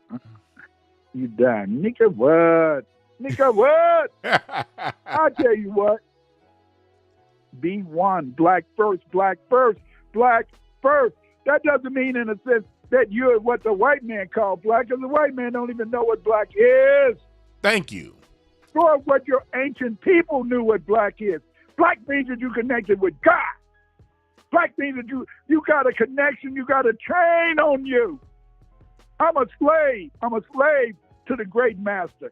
May he be always, and that was the creator, Emma. You can call him God, you can call him merciful, you can call him that lovely one, you can call him whatever word you is. But I run with him or her. I don't know. Right. I don't want to get it twisted. I don't know, but I know a God exists. Okay, so I already told you that the first people that were in the United States around 130,000 years ago, these were probably the Australians. Okay, then the Anu people, they represent what we call many other Paleo-Americans like Naya and all that. Okay, the Anu, they don't talk too much about the Anu, but we know that the Anu did come into the Americas. They probably came in by sea, air, whatever. But we don't have too much. Okay, so the first migration was the Australians from Africa to Brazil and the rest of North America. Then after the Australians, we get the Solutreans. The Solutreans were the Khoisan people, and they introduced the culture into the United States around 25,000 BC. Mm-hmm. Then the Pygmies, they came in later, but the Pygmies are kind of shadowy. I know that Kuhn and some of the other researchers, Kuhn, Gladwin, they mention the Pygmies, but they don't go too much into detail about the Pygmies, so I can't really discuss their culture. Yes. Okay, then the third migration, the fourth migration would be the Olmec people. Okay, the Olmec people, they came to Mexico around 1,200 years ago. Okay, and what we find in a sense is that the Olmec, they called themselves She. I translated the language, so you can read much of the language. But they also left a monument, and this monument is Stella number 5 from the Zappa. And in Stella number 5 from the Zappa, it shows the Olmec people. It shows them on a boat. It shows their tree of life. And we know in a sense is that this is how they came. Okay, the Mexicans like Fray Diego de Landa in Yucatan before and after the conquest, he wrote that, and I quote, "Some old men of Yucatec say that they have heard from their ancestors that this country was peopled by a certain race who came from the east. And the east would be what? That means they came to Mexico across the Atlantic, whom God delivered by opening for them 12 roads through the sea." I wish I would have. Did I send you something? Migration to Mexico by boat. Did I send that to you? Let me check. I pulled some stuff up off the Patreon, so some stuff I already had that you didn't send. So let me check. Yeah. Well, that has Stella number 5. Maybe you didn't do it. I may have forgot to send it. Okay. No, I don't have that one. Yeah, and that refers to and when you look at this Stella, you find it's 12 roots from the tree of life into the water. So this represents the Olmec spread into Mexico. And this view is supported by the stone relief from the Zappa, Chiapas, Mexico, posted by the New World Foundation. It is clear that Stella number 5 from the Zappa not only indicates the tree of life, it also confirms the tradition recorded by Fray Diego de Landa, that the Olmec people made 12 migrations to the New World, 12 migrations.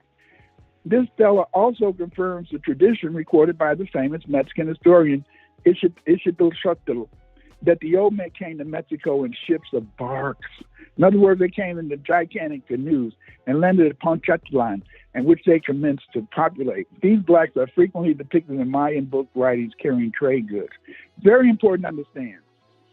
You know, when they show these pictures of the Olmecs, they show you pictures looking Asiatic and all that type of stuff. This is bullshit. Mm-hmm. The real Olmecs were the black people from Izapa. Not from Izapa. The black people from, in a sense, Levinta. Mm-hmm. Those people who they call colonial, those other people who look like mongoloids, they're called colonial Olmecs. And those statues that they show you of Asian people, they date to 900 BC. That's 300 years after the Olmecs arrived. Wow. But they try to teach you that everybody was Olmec. No, everybody wasn't Olmec. So in other words, They were colonial. You had multiple, same way like it is right now. You have different societies, and societies had roots in different areas across here in North America. It wasn't just some old linear thing like they teach us. Is that correct? Yeah, and not only that, but see, by that time, some Asian people were able to cross the Beringa Straits into North America, and they migrated down south. But the Olmecs came from Africa. But I got to tell you, this is that even before the Olmecs came to Mexico, there's already some black people there called the Ochos. Mm-hmm. And their culture goes back to 2000 BC.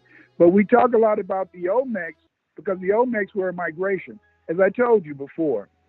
Because of the fact we had the Paleo-Americans, who I said had been there since 13,000, we had the Australian people who had been here since 100,000. There's already black people in Mexico when the Olmecs came. Those weren't the first black people. You see? I want to make sure. Go ahead. No, you go ahead. No, I'm going to say, I want to make something clear because it seems as if going back to that linear mindset, people think in terms of one thing and not the other, and it's what I've been told or it's what I think is new. They don't understand the concept of a lot of different things can be true at the same time. You're making it very clear because it's people that'll say, oh, Dr. Clyde Winters is Pan-African because he said we came from Africa. I don't know if people listened, but he said the first migration was from where, class? Australia. This whole not Australia thing isn't what we thought it was. Yeah. But see, the whole point is that what black people can't, what many people can't understand is that when do you stop being an African and you become something else? You never stop being African. That's your ancestry. Your ancestry is African, but your heritage, like some of my ancestors were slaves and they're also Choctaw. So my heritage is Choctaw, but the original black man came from Africa. And so, but if I say I'm Choctaw, look at the white man. How do white men take over Africa? I'll tell you how he took over Africa. He had, in a sense, the Igbos fight the Igbo, and Igbo fight the Yoruba, and the Yoruba fight the Hausa. How did the white man take over America? Yeah, he did, in a sense, give a lot of the Aboriginal black Americans. He would give them some slaves that had smallpox in it, but mainly he kept them niggas doing what? Fighting each other. Uh-huh. Why the hell you can't walk through Los Angeles a little bit today? Why you can't walk through you couldn't walk through Los Angeles. Bloods and the Crips was fighting each other. Stupid nigga. Why is in Chicago you couldn't walk around the damn city because you got the damn disciples and the damn four corner hustlers and the damn Blackstone Rangers fighting each other. Uh-huh. That's how the white man control your ass. He control you because you want to be nationalistic. He controls you because you want to talk about your fucking damn heritage instead of the fact that you're black first. Uh-huh. And the thing that makes you black is your ancestors came from Africa. Nigga, what? And when we say came from Africa, do you understand? And when we say came from Africa, people have this Eurocentric small scale, as if when you say we came from Africa, they're thinking we came from Africa 500 years ago or 1,000 years ago. You're talking about we're talking over a span of hundreds of thousands of years. We're talking thousands or whatever. Yeah, so when we're talking about the scope of this, yeah, you may have come from back then, but it doesn't deny that you've had your roots here and your culture here, because your culture here, your heritage. See, your heritage. When you talk, hey, you're trying somebody from Africa. Oh, you play the drum. Yeah, we play the drums different from you, nigga. What? Yep. Yes. Way different. You have African You got a drum. You got a drum. We got a drum. Yep, and ours is different. That's right, but we all came from Africa, but I got a different nationality. That's why we call ourselves today. Go ahead. I'm sorry. You go ahead and talk about the music. Yeah, that's what I was saying when it comes to the drum. You see, the drum is found around the world. But the way we play it here in North America, the foundation of Black America, is different. The African plays with their hand. They play a different style of rhythm. We created the drum set. We use sticks. We took the frontline instruments that were major in New Orleans and turned it into a drum set. We here as Black Americans, we've created our own culture here, unique, separate from Africa, separate from Australia, separate from different parts of the world. But that doesn't mean... Go ahead. You're about to say it. But that doesn't mean that you don't have way ancestral roots in Africa. When it comes down to it, Black people, there were no humans on Earth during Pangea. Can we make that clear? When everything was one it wasn't even solid, dinosaurs. Yeah, when everything was one solid landmass, there were no people here at that time. People came later. And see, but what it is, Wayne, is that.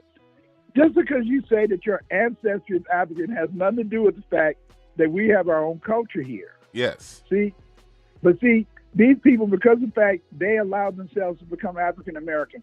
I tried to never use that word African American. I would use Afro American, because African American. I mean, what's his name? Who owned Tesla? He's African American. Yes. He's Elon Musk. African American. Yeah, Elon Musk. He's from South Africa, so he's African American. But I am a foundational Black American. That is my lineage. My lineage goes back to the fact that I have African ancestry, but my heritage, more Choctaw, Christian, Black, any damn thing. That's my nationality. I'm proud of my Choctaw heritage. I'm also proud of the fact that some of my ancestors from the Winters side of the family, they were from Winters. They were on the damn plantation. And I'm proud of that, because we're the only former slaves on the planet Earth that today we sometimes live better than our former damn masters. Mm-hmm. You see, and God blessed us with being so creative. You, family, you've been lied to. They told you don't have a culture. This entire culture in these United States is a Black culture. Their culture is classical music. Their culture is dancing a jig and playing the polka. Yep. Your culture is everything else. Look at how Black people now that white people really love rap, and you know how these rappers now talking that you don't even know what the fuck the rapper's saying. You know, Black people turned away from rap. Mm-hmm. They're going back to the 60s, 80s, and 80s music. They're turning away from this rap, and they're letting the white man have this rap, because it's no longer rap that agrees with us, that has our emotions. It don't make me move. Yep. When I hear some drums beat, I want to be around a sister. I want to be around a sister when I hear drum. When our sister hear drum, that ass goes shake back to back. And she ain't going to be twerking. Thank you. That's a bedroom dance that people did in the bedroom. Yep. See? But I'm not going to tell a lie. I'm a mind. I like to see a booty shake. Oh! Leave me. Stop it, Dwayne. Leave me alone. I'm sorry. So I again, love it. I love it because we've done so much here. Talk to us about some of the things that were done here in North America by us, and some of the civilizations that we built here, and if any information that you have pre-Moors and through the Moors. It's everything we did. The Moors, in a sense, remember, most of the Moors are associated mainly with the fifth migration. The fifth migration to the Americas was led by Abu Bakari of the ancient civilization of Mali. Yes. Abu Bakari of the ancient civilization of Mali, they came over here in boats, and he brought with him 25,000 people. That's a lot of people. And I think from some of the monuments that we find in Four Corners region of Colorado, they even had elephants with them. But okay, there was the Moors among them. Some were Muslims. Most of them were traditional religionists. And so then, what happened in a sense is that these black people, they settled up and down the Mississippi River. They built many of these people who came from with Abu Bakari. They built what's called Cahokia, and Cahokia, that was the largest mound system on the Mississippi River. Cahokia. See, they built around Missouri, Illinois, and they left some beautiful artifacts here. And many of these people would come from Africa. But when do you stop being an African? As soon as you move some damn place else. Mm-hmm. Just because your ancestors were African, don't get it twisted.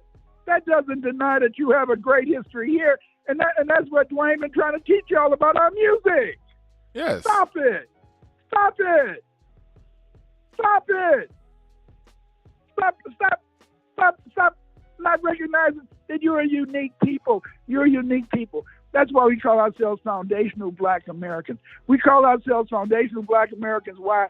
So we can stop having that ancestry shit get in the way. Yes. I can't walk throughout Chicago. Look, I used to live on 100 in what they call in Chicago the Wild Hundreds. I'm about to get in my car one day years ago. I'm 50 years old. Hey, folks. What? Hey, folks. That's the greeting for a disciple. I ain't no damn folks. I'm 50 years old. I'm a damn teacher, dumbass. But that's what they talking about, that gang culture shit. Do you see why the white man love these gangs, let these gangs? Because the white man doing the same thing to us that he did to the damn Aboriginal Black Americans. That's why you can't even hardly find a damn nigga that can go back to some of the old tribes. Most of the old black tribes, they got wiped out by other niggas. Mm-hmm. Just like we wiping each other out now, using our damn gang. That's real talk. And see, and it's happening on the gang level, and it's also happening on the discourse level. You have so many people that when it comes to information, they have these linear mindsets. They want to argue your information versus my information, and I'm right and you wrong. Not understanding that, I always say it like this, here in the United States of America, if they ever go back on history in 2,000 years from now, they're studying 2022 United States of America. One scholar is going to say those were some Black Americans, they created jazz, and another scholar is going to say, no, they created hip hop. And another scholar is going to say, no, they created country music in Appalachian. In the present, we know that we created it all. But when you're looking back, if you're digging up archives from the Mississippi Delta, and you're going to see Black people doing the things that they did in Mississippi. They're going to have cotton. In Louisiana, they're going to have cotton. They're going to have blues music. Another scholar could be digging up things in Los Angeles, and they're going to say, no, these Black people were industrious. They had their own buildings, and they had West Coast hip hop. And then you're going to have people arguing 2,000 years from now, no, I'm Black, I'm hip hop, I'm West American, we were industrious. And another person's going to be saying, no, we the blues, we did rural things, we were in cotton. Then another person's going to say, no, we're from New York. And when the fact is, everybody's right, because when it comes to history, when it comes to life, there's more than one thing going on at one time. Thank you. See, just like right now, it is so much of our history that need to be written. So we're writing our history on the shoestring. I've written over 34 books, and I hope that my books, you can order any of my books from Amazon, because our books are published by Kettle Press, and I have 34 books on all aspects of Black history. I hope you will buy at least 10 of my books. But the point is that what I'm trying to say is that's the type of history we got. You got a brother right here, Dwayne Brown, and this brother is trying to illuminate to you. I looked at his picture. Look at that map that he's made of our music. Look at what he's trying to do. Right now, some of them niggas, LeBron James, should be sending him a fucking damn check of $500,000 so he can do his research. But see, that's the way we are. We scary. But my dad didn't raise me to be scared. My dad didn't raise me to be a coward. My daddy rose me, nigga. He said, I'll whoop your ass. You don't go out there and stand like a damn man. I'll whoop your ass. Hey. And I told my sons, I got 5 damn sons. I told them I love you, but I don't want to just love your mama, love you too. But I said, I want to respect you as a man. So that means I have to go off your word, fellas. I want to respect you as a man. I don't want to just love you. I'm a man. I don't want to just love you. Love is a state of damn consciousness. Ladies, family, how many men did you fall in love with before you got with a man you went out? Don't even say it. Because I know you told a lot of people you love, but that man, if he ever told you he loved you, he ain't never told nobody but 2 or 3 people he loved, unless he was at a bar. And it was a fine lady, and he was drinking, and she said, do you love me? Yeah, I love you. Where we go. Where we go. Anyway, stop! Harvard. From Harvard. And so when Abu Bakari came and he went down to Mississippi, and he built some mounds. All the mounds were not built by people from Africa. Now, don't get me wrong. All the mounds were not built by people from Africa, but some of the Mississippian mounds, some of the Adena mounds, these were built by Africans, because some of the artifacts within these mounds have been found in Africa, you see. Mm-hmm. But that doesn't mean that Africa did it. It just means that it says once you move, then you move somewhere else. Uh-huh. My parents came from Mississippi. Now I live in Chicago. Yep. I know a lot about Mississippi, but Mississippi not my home. Where your parents come from, Dwayne? My parents are actually born and raised here right in L.A., but before that, my grandparents come from Mississippi and in Louisiana. Okay, they came from Mississippi and Louisiana, but they came from where? Mississippi, Louisiana. You came from where? Los Angeles. California. Uh-huh. And just as you were trying to explain, I hope you guys listen. You're not going to get this video all in one. Go back to the video and listen to what Dwayne said. What did Dwayne say? He said that you can have the same or different things happening at the same time in different parts of the country. In Chicago, we had the Disciples gang and the Blackstone Rangers gang. The color for the Disciples was blue-black. The color for the Blackstone Rangers was red. Then you had the Blood and the Crips out in California, blue, black, and red. Nigga, what? Exactly. Nigga, what? I'm going to tell you what. White man tricked your dumbass motherfuckers.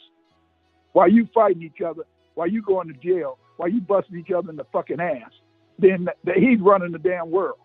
See? He's running the damn world. While you, in a sense, think you're so damn smart because you can con a brother, you can rob a brother, you can cheat a brother out of something, you can kill a brother. You ain't got shit. You fighting over a fucking damn neighborhood that you don't even own a damn building in. You don't even own the damn apartment you in. And in fact, you can't pay the fucking rent because you ain't got a damn job. Yep. But you hate being black. You hate being African. Nigga, what? You don't let this man fool you. You don't let this man take your heritage. You don't let this man take your history. Mm-hmm. So anyway, Abu Bakari came And I will regard this, they left inscriptions and all type of good stuff. They built great civilizations. See, many of the great civilizations that we built is that a lot of times, especially the mounds, it was thousands of mounds throughout this country, but a lot of times the railroads would take those mounds. People would take those stones and build their houses with. Wow. You're great people, dummies. You're great people, dumbasses. Yes, you're dumb. And I used to be dumb too, so I'm not trying to lord over you because I was dumb too. Yeah. I was dumb too. I thought all niggas lived in a damn hut. Yep. I didn't know that we built the damn houses in America, that we built the damn first forts was made by my Aboriginal ancestors. Okay. You are the Aboriginal race. Yep. Black man, black woman. You are the damn Indian. The real Indian. I'm not talking about no Native Americans because the Native American, fuck you. Yep. I'm an Indian. Why I'm an Indian? Because Indian mean black. Woo! Say that word again. Say that Right. word again. Oh, I'm scared. I'm sorry. I'm sorry, Dwayne. What you have done to me, man? And that's the thing. A lot of times people want to say, hey, we're the Native American, the people that are so-called classified as Native American, they're the ones that often, that, like, again, we said earlier, we brought them in, and they're the ones that, for the most part, teamed with the European against us. So this story goes extremely deep. And so while people are saying, I'm not this, I am that, I'm not this, I am that, it's a very complicated story that is best if people, my recommendation is this, and you guys can take what I say or leave it, I don't care. But the way I do research is, as I learn new bits of information, I consider it. Because I also know how my brain works. Whenever we're introduced with new information that's against what we thought we already knew, it creates something called cognitive dissonance that can cause frustration. And so in order to avoid that cognitive dissonance, I like to sit back and listen and consider.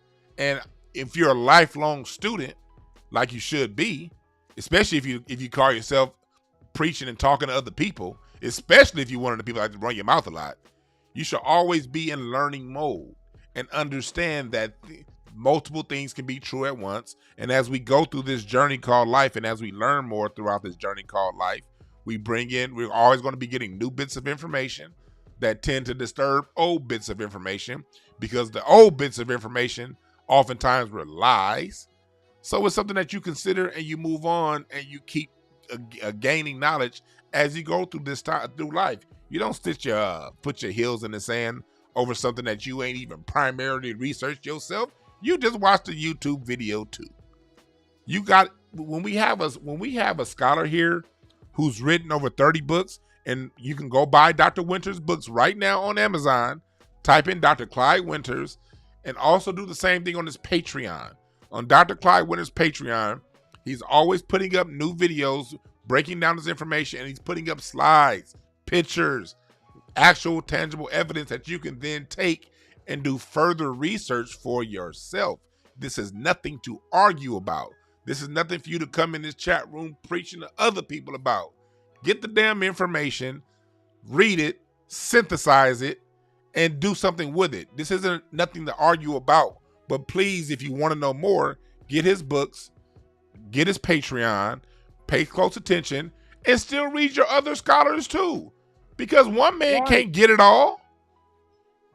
That's right, because I'm learning too. And family, why don't you write a letter? Why don't you write a letter to some of these damn black millionaires? My son, my knee baby. One day we were talking about we need some black investment in the black community, and we was looking at the bears. And then one of my sons, his face started getting agitated.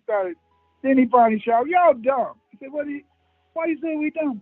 He said, "Look at the bears you got right there, 30 millionaire niggas right there. Let them invest."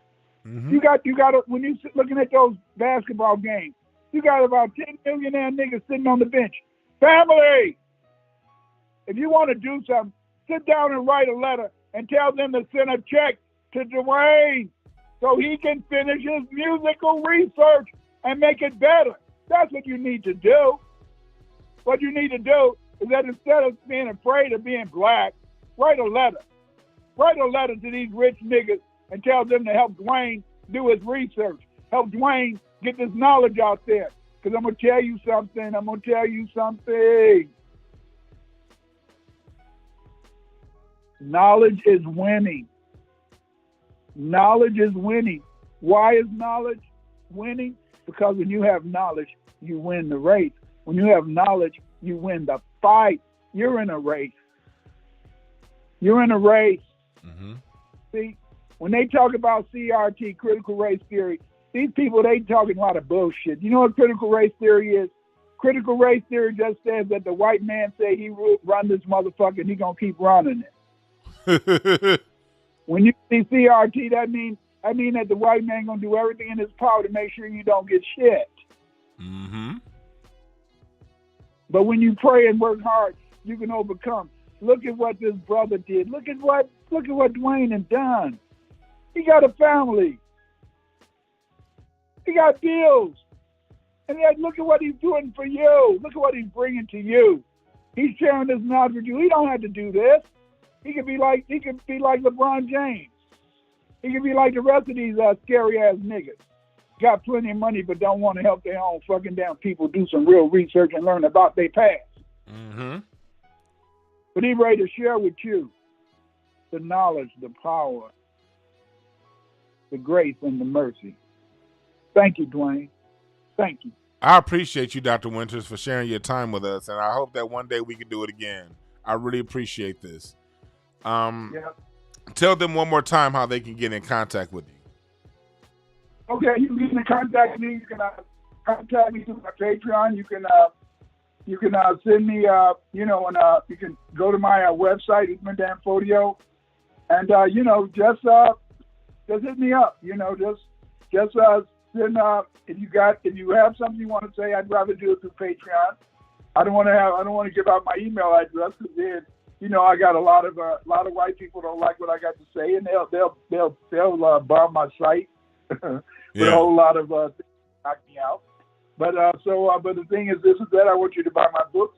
Go to my YouTube site, Clyde Winters YouTube site. I got over 244 videos on my YouTube site. I'd like you to subscribe and look at those videos. Those videos will teach you about our history, teach you about our culture. I've written several books, the ancient empires, African empires in ancient America. In this book, I talk about all the empires of blacks in ancient America. I don't say influence, we're talking about empires. We had empires before the white man came. You can also get my book, History of Blacks in America from Free History to 1877. I explained in this book how we are the product of a tripart origin. What I mean by tripart origin, the foundational black American population is based upon the black Europeans, yes. Yes. The Aboriginal blacks and our slave heritage, you see? Mm-hmm. Because yes, there were many when they talk about 1619, there was already niggas in the damn colony in 1619. And they weren't no damn slave, and they didn't come over here. Another important thing is to understand this.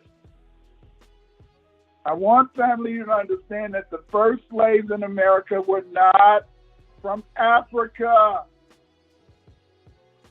The first slaves in America were Aboriginal, black people.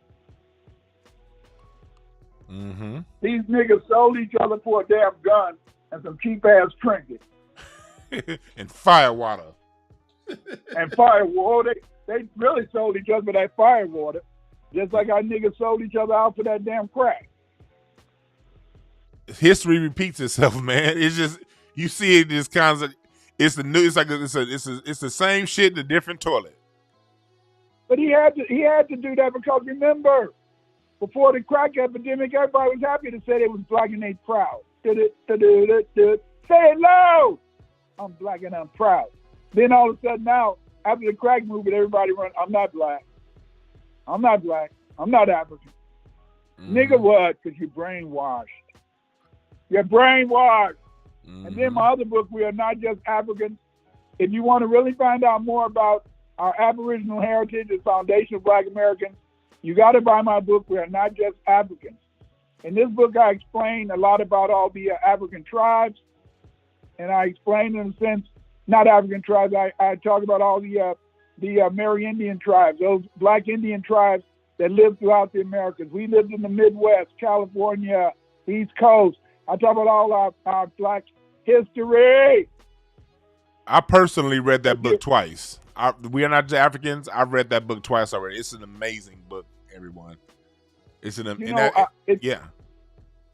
It costs a little bit more money because I wanted to be in color so people could see the pictures. Mm-hmm. But hey, man, whatever it costs, it's more than worth it, because when you have the detail that you have, that your research is, the pictures that back up your research and research that back up the pictures, it's an experience that I think that all Black people need to get. You need to buy this book. Don't go somewhere and look to download it being cheap. Buy the book. And like I always say, buy two. When it comes to our crates, I always say buy 2 books. You never know what can happen one, and you may want to pass one out. And if you pass it out, some people tend not to give certain books back. So buy 2 of every book. I have African Empires in Ancient America. I read that. I don't have the history of Blacks in America from prehistory to 1877, but I will have it when Amazon ships it to me in about 2 days. Yeah, well, and also, I'd like family to know that Dwayne, he's on my Patreon, and every month I have winners, and I give out a signed copy of my book called the World History of the Black Race, and Dwayne won that copy of the book. Yes. And that's on the way, and you'll get that in a few days. And it's called the World History of the Black Race. And I try to have this thing because, people on my Patreon, they're supporting me, but I want to show them that I thank them. I thank people like Dwayne and others who would want to support me because, see, most of the time, Dwayne, me, others, we're using our own money. We're taking money out of the budget for food. We're taking money out of the budget for gas, and it's especially true now that we need the support. We need you to support us, and that's why I'm happy to give people in my Patreon a autographed copy of my book. That's really cool. I thank you again, Dr. Winters, for coming and spreading your knowledge and spreading your information. And I want everyone out there listening to consider it. If you don't like what he said, then you don't like what he said. But until you write your series of books with your peer-reviewed information and your sources cited, you could just sit back and psychologically masturbate yourself off. But for the rest of us, we thank you and we appreciate you, and keep doing the work, and we'll continue to support. All right.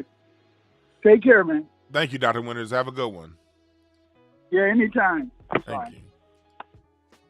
That was Dr. Clyde Winters. I'm really thanking him again for spreading his information. Yeah, I saw it, y'all. Yes, he was calling me Dwayne, but you know what?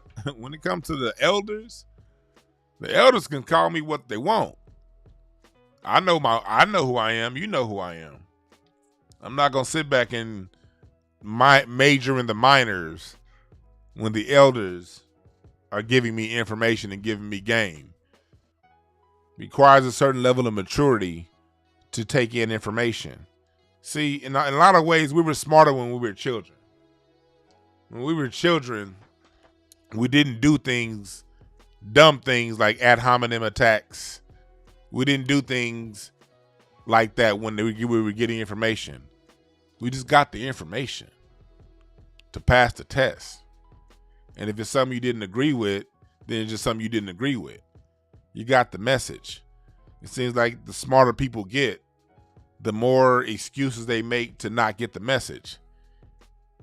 You get people who while the man is going into detail talking about improving what he's saying, you're arguing about something he said 30 minutes ago.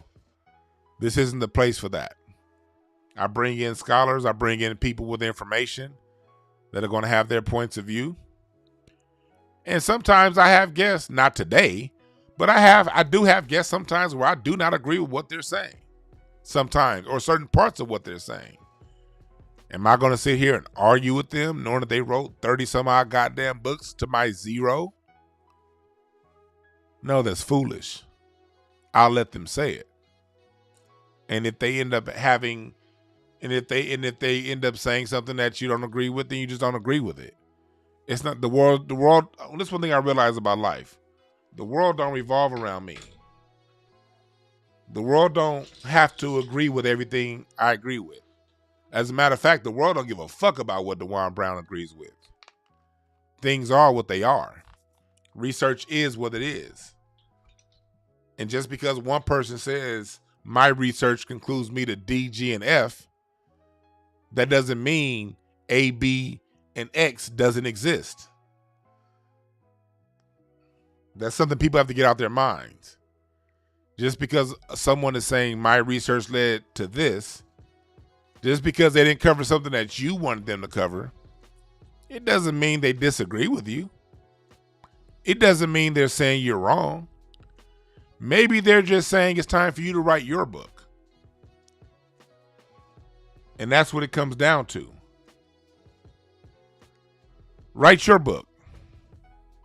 If you have an issue with the way things are, see, me personally, the reason why I did my Black American music tree, this is who you talking to. You talking to somebody who gets off his ass and does what needs to be covered. I don't like the way white America talks about black music. I don't like people from the Caribbean and Africa and all these other places trying to claim our music. But what do? You don't see me running around arguing with Caribbeans. Now, I did have to clown and cracked a few jokes and talked about some things Busta Rhymes said, some things Pete Rock said. We've had these Twitter exchanges. But the Twitter exchange lasted for a couple hours. You know what I spent the last couple years doing? My own research. Let me put out my point of view. I've been studying music history since I was 14. I don't even expect these people, just because you're a rapper and had a top 10 song 30 years ago. Most artists don't even study what they do. They just good artists. Am I going to sit there and complain about what they doing? No, I'm not going to do that. And you know why I'm not going to do that? Because I'm not a bitch. Yes, I said it that way. I'm not going to do that because I'm not a bitch. And I'm not calling anyone in here in particular a bitch, no. But there's bitch behavior. And bitch behavior is crying around what somebody else is doing while not producing that of your own. That's bitch behavior. I'm above that. And I expect people to be above that. Those days of fighting over who's right and who's wrong, that shit is done. That didn't get us nowhere. Look what happened in New York. You had cats on 125th Street running their mouth about Black America for the last 60 years. Black people did this, black people did that. The Muslims arguing the Christians. The Christians arguing against the Jews. The Jews arguing against the Nawapians. And look what happened while all that arguing is going on, all them niggas is gentrified. You got a banana republic next to the goddamn Apollo. Because niggas is arguing about who's right and who's wrong. Haven't you figured out by now that doesn't work? So if you have a bit of information that you think the world needs, get off your ass and write it. And then when you write it, don't go around expecting everybody to just accept you because you wrote this thing. You follow it up and you put it out there yourself. And you gain credibility through your actions, through your works, through your character. And in time, people are going to hear what you have to say too. People aren't going to just accept you because you wrote a book. Speaking of books, my new book, Tell It Like It Is, The Art of Loving Communication, that's coming out pretty soon too. I'm not sitting around here saying, black people just can't get along. We need to come together. The black man and the black woman need to stay together, and the white man is keeping us away. I don't cry about that shit. I wrote a fucking book because I'm married and I have great communication with my wife after years and years and years of not so great communication. My experience taught me. I grew up in a household with two loving parents that are still together today, that taught me how to communicate because of how they communicated with one another. I have a degree in communication studies. I know this, but I'm not going to sit around here crying and bitching and complaining about Steve Harvey's book. Why Steve Harvey write a book about, well, don't be a man and trust a woman, whatever the fuck book he wrote? No, I'm not a bitch.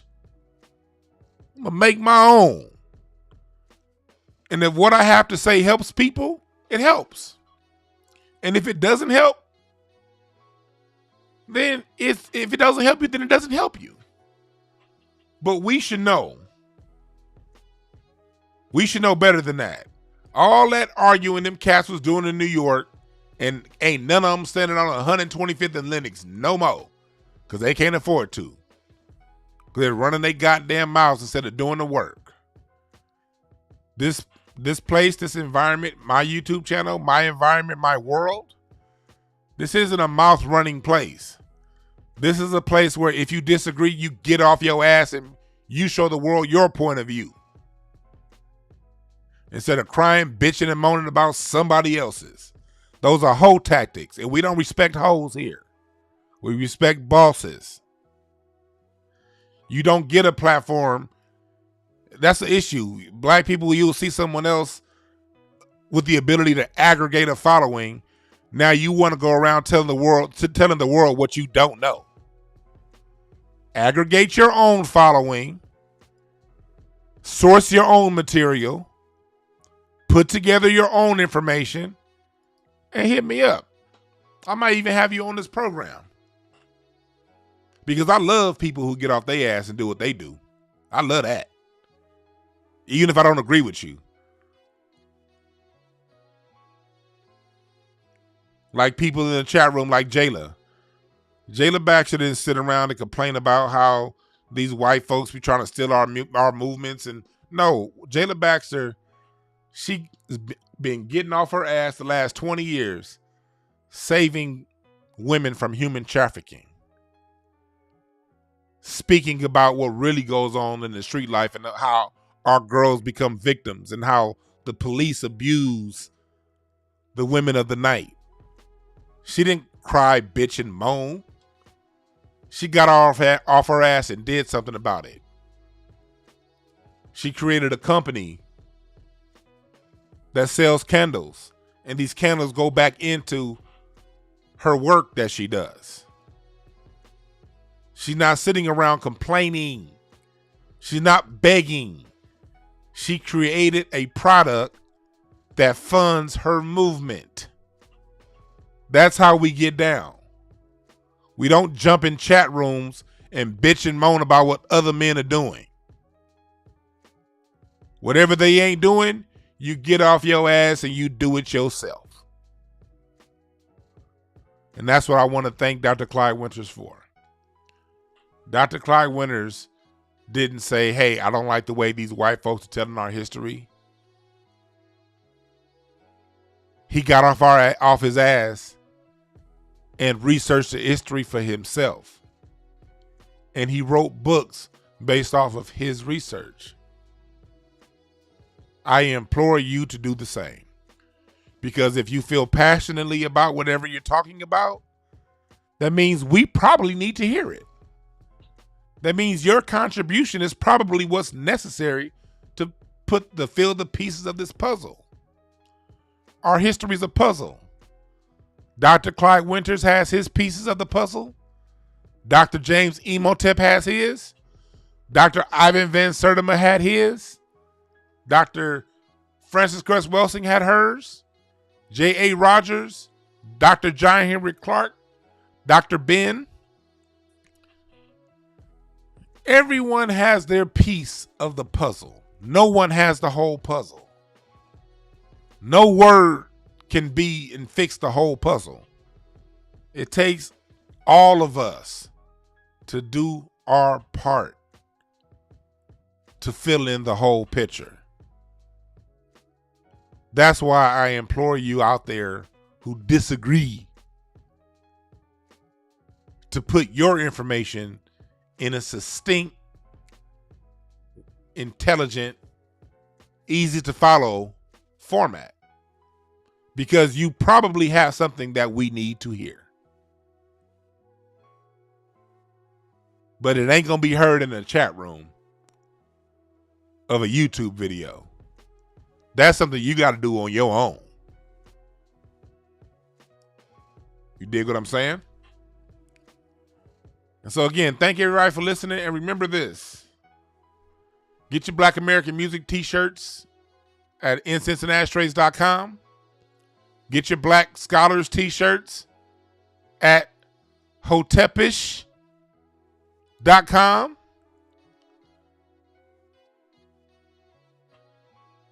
And also know this. There are no perfect messengers, only perfect messages for those who are willing to pick up the game. My name is Dewan. Again, thank you to Dr. Clyde Winters. Thank you to everybody in the chat room. And we'll see y'all soon. I'm out.